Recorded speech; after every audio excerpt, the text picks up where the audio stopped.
Miedo. El miedo o temor es una emoción caracterizada por una intensa sensación, habitualmente desagradable, provocada por la percepción de un peligro, real o supuesto, de un presente, futuro o incluso pasado. También es una emoción primaria que se deriva de la adversión natural a riesgo o la amenaza y se manifiesta en todos los animales, lo que incluye al ser humano. La máxima expresión del miedo es el terror, además que el miedo está relacionado con la ansiedad. ¿Por qué nos da miedo?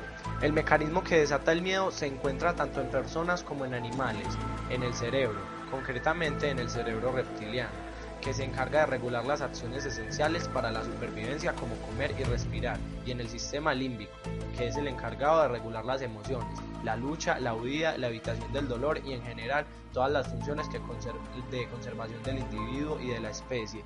Este sistema revisa de manera constante, incluso durante el sueño, toda la información que se recibe a través de los sentidos, y lo hace mediante la estructura llamada amígdala cerebral, que controla las emociones básicas como el miedo y el afecto, y se encarga de localizar la fuente del peligro. Cuando nos da miedo, se producen cambios fisiológicos inmediatos. Se incrementa el metabolismo celular, aumenta la presión arterial, la glucosa en la sangre y la actividad cerebral, así como la coagulación sanguínea. El sistema inmunitario se detiene, al igual que toda función no esencial. La sangre fluye a los músculos mayores, especialmente a las extremidades inferiores, en preparación para la huida, y el corazón bombea sangre a gran velocidad para llevar hormonas a las células, especialmente adrenalina. También se producen importantes modificaciones faciales, agrandamiento de los ojos para mejorar la visión, dilatación de las pupilas para facilitar la admisión de la luz, la frente se arruga y los labios se estiran horizontalmente. Básicamente intentamos decir que mediante la activación del miedo, el cerebro reacciona y activa todo el cuerpo, como un instinto de supervivencia, ya que cuando nos da miedo el cerebro supone un peligro del cual se debe huir para poder sobrevivir. En cuanto a la psicología, es un sistema de defensa de la mente para prevenir dolor, sufrimiento o incluso la muerte. Ahora, el miedo puede ser una herramienta de control social. Digamos, como diría Maquiavelo, es mejor ser temido que ser amado. Lo primero y más evidente es que, desde el punto de vista puramente biológico, el miedo es una emoción sin la cual no podríamos llevar adelante la vida. No solamente nos proporciona una información indispensable para advertirnos de la presencia de estímulos amenazantes, sino que además nos prepara para ofrecer respuestas eficaces a través de diversas estrategias de evitación. Sin embargo, no todo se queda ahí. El miedo, además de ser un mecanismo de supervivencia, es otras muchas cosas más. En el caso del ser humano, el miedo adquiere dimensiones nuevas respecto al nivel biológico, pues se convierte además en un fenómeno psíquico, social y político, por lo que es preciso considerarlo además desde otras perspectivas. Dada la vasta amplitud del tema, me centraré solamente en algunos aspectos. El miedo en relación con la religión. La religión siempre ha usado el miedo como su más poderoso instrumento de dominación, hasta tal punto que podría decirse que las instituciones religiosas son el paradigma de este tipo de manipulación social.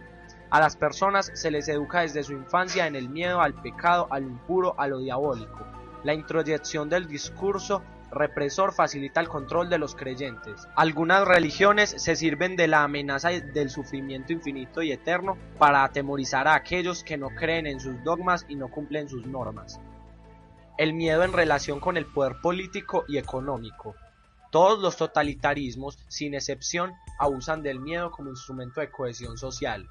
Solamente de esa manera se comprende que las personas puedan ponerse al servicio de un tirano y luchar por defender unos ideales que, de otro modo, les resultarían totalmente insoportables. Las dictaduras refuerzan su poder, al igual que las religiones, definiendo de forma explícita y clara quiénes son los enemigos a los que temer. Los enemigos pueden ser externos, pero también internos. En toda sociedad basada en el miedo se generan múltiples chivos expiatorios a través de los cuales se pretende purgar a todos los grandes males: los inmigrantes, los comunistas, los masones, los judíos, los homosexuales, las mujeres, etc. Aparecen agentes peligrosos por todas partes, que ponen en riesgo el buen orden y atentan contra los valores patrios. Me detendré en el caso de tres filósofos, Epicuro, Hobbes y Spinoza, por considerar que sus teorías son las más relevantes, o al menos las más fértiles, en lo relativo al estudio del miedo. La referencia de Epicuro es obligada, su famoso Tetraformación se presenta explícitamente como la medicina para luchar contra los 4 principales miedos que atenazan el alma humana: el miedo a los dioses, el miedo a la muerte, el miedo al dolor y el miedo al fracaso, inaugurando una traducción de filosofía libertaria, radicalmente humanista y materialista. Epicuro propone una filosofía que consiste en gozar de los placeres de la vida, saber discernir entre los placeres convenientes y los no convenientes, y compartir con los amigos tanto la vida como el conocimiento. Con Hobbes, el estudio del miedo es afrontado desde una nueva perspectiva. Hablando de su nacimiento, Hobbes dijo: "El miedo y yo nacimos gemelos". Hobbes le asigna al miedo un papel positivo y creador en el orden social y político. Será el filósofo inglés quien inicie toda una tradición de filosofía política, netamente conservada, basada en el llamado pesicismo antropológico. Frente a esta concepción antropológica y política tan oscura y, vale decir, antihumanista, surge la filosofía de Spinoza, como un maravilloso destello de lucidez y confianza en el poder de la razón. El miedo, según lo aborda el judío holandés, es una pasión negativa, que junto con la esperanza es uno de los grandes males que conducen al ser humano a vivir en la servidumbre. La superstición permite engañar a los hombres y el respeto a la autoridad y las leyes es necesario para la conservación del Estado.